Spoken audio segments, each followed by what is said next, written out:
Sobat Republika, kita masuk lagi nih di bulan Maulud. Daripada kita berkelahi soal boleh tidaknya merayakan Maulid Nabi, mari kita mengenang peran penting Rasulullah Sallallahu Alaihi Wasallam. Bagi kita umat Islam tentu sudah bukan rahasia lagi bahwa beliau sangat punya peran penting terhadap ajaran agung yang kita anut oleh saat ini oleh 2 miliar umat manusia di muka bumi. Tapi sebenarnya banyak sekali fondasi kita sebagai masyarakat modern yang juga dimulai oleh Rasulullah SAW. Misalnya Rasulullah dulu memusnahkan semua tahyul dan curafat. Beliau menekankan pentingnya berpikir, pentingnya pendidikan bagi semua orang.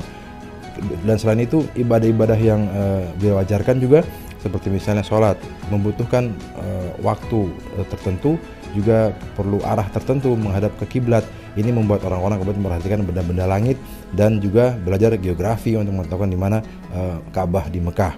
Kemudian juga ada waris dan ada zakat yang semuanya memerlukan perhitungan matematika yang kompleks.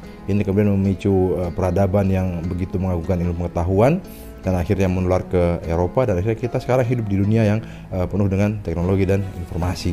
Jadi dimulai dari dulu bagaimana kecintaan Rasul terhadap ilmu. Nah kemudian pada zaman Rasulullah sebelumnya di Arabia itu bayi-bayi perempuan itu bahkan dikubur karena demikian tidak berharganya perempuan. Rasulullah mengangkat derajat perempuan, juga mengangkat derajat para budak. Sejumlah ibadah itu jika ditinggalkan harus ditebus dengan membebaskan budak. Kemudian pembebasan budak juga disarankan di Al-Quran, dan ini pada secara berkala dia membuat penghapusan perbudakan di muka bumi. Artinya Rasulullah menciptakan sebuah fondasi untuk masyarakat yang setara.